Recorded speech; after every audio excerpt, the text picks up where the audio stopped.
விடாமுயற்சி படத்தோட டே 2 கலெக்ஷனை ஃபுல்லாக பார்த்துடலாம். ஏரியா வைஸ் பார்த்துடலாம். முதல்ல சென்னையில் மட்டும் பார்த்தீங்க அப்படின்னா 1,65,00,000 வந்து டே 2 கலெக்ஷன் வந்து சென்னையில் வந்து விடாமுயற்சி மூவி பண்ணியிருக்கு.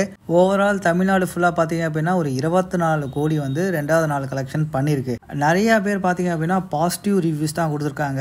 ஒரு சில வீணா போன புறம்போக்குங்க பார்த்தீங்க அப்படின்னா வேணுக்குன்னு உதாரணத்துக்கு சொல்லணும் அப்படின்னா ஒரு 3 குரங்குங்க உட்காந்து பேசுங்க பார்த்தீங்களா, அந்த 3ங்களுக்கு காசு தரலன்றதுக்காக வெறும் நெகட்டிவாக சொல்லிட்டு இருக்காங்க. அது ஒரு பக்கம் இருக்கட்டும். இப்போ கர்நாடகா ரீஜன்லையும் பார்த்தீங்க அப்படின்னா விடாமுயற்சி கலெக்ஷன் ஓரளவுக்கு பரவாயில்லை அப்படின்னு சொல்லலாம். ஒரு 5லேருந்து 6 கோடி அந்த மாதிரி தான் வந்து கர்நாடகாலையும் வந்து கலெக்ஷன் போயிருக்கு. ஓவரால் இந்தியாவில் ஒரு 31 கோடியை செல்ற வந்து கலெக்ஷன் ஆயிருக்கு.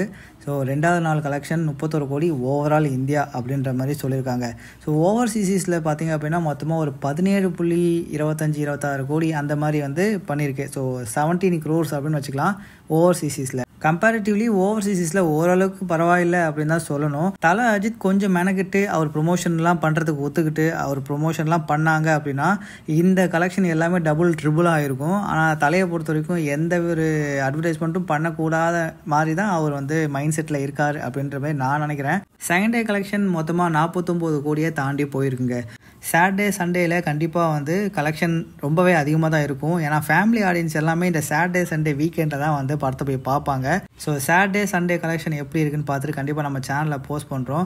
விடாமுயற்சி மூவியை பொறுத்த வரைக்கும் இதில் ஒரு மாஸ் கண்டென்ட் இல்லாதனால நிறைய தலை ஃபேன்ஸ்க்கு கொஞ்சம் ஏமாற்றமாக தான் இருக்குது அப்படின்னு சொல்லலாம்.